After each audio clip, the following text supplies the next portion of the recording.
દાંતાના નાની ટુંડિયા પાસે ગમખ્વાર અકસ્માત, 3 અબોલ પશુઓના મોત. બનાસકાંઠા જિલ્લાના દાંતા તાલુકામાંથી એક હૃદયદ્રાવક સમાચાર સામે આવ્યા છે. દાંતા તાલુકાના નાની ટુંડિયા ગામ પાસે એક અજાણ્યા વાહનની ટક્કરે ગમખ્વાર અકસ્માત સર્જાયો છે. આ કરુણ ઘટનામાં 2-3 અબોલ પશુઓએ પોતાના જીવ ગુમાવ્યા છે. મળતી માહિતી અનુસાર નાની ટુંડિયા ગામ નજીકથી પસાર થતા માર્ગ પર વહેલી સવારના સમયે કોઈ અજાણ્યા ભારે વાહનના ચાલકે ગફલતભર રીતે વાહન ચલાવીને રસ્તા પરના પશુઓને અડફેટે લીધા હતા.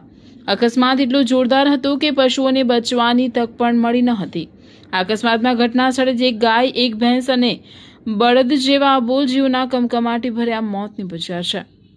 ઘટનાની જાણ થતાં જ આસપાસના સ્થાનિક લોકો અને પશુપાલકો ઘટના સ્થળે દોડી આવ્યા હતા. એક સાથે 2-3 પશુઓના મોતના પગલે પશુપાલકોમાં ભારે શોક અને અરેરાટ વ્યાપી ગઈ છે. સ્થાનિક લોકો દ્વારા અકસ્માત સર્જીને નાસે છૂટેલા વાહન ચાલક સામે કડક કાર્યવાહી કરવાની માંગ કરવામાં આવી રહી છે. રિપોર્ટર પઠાણ અશરફ ખાન, નવાવાસ.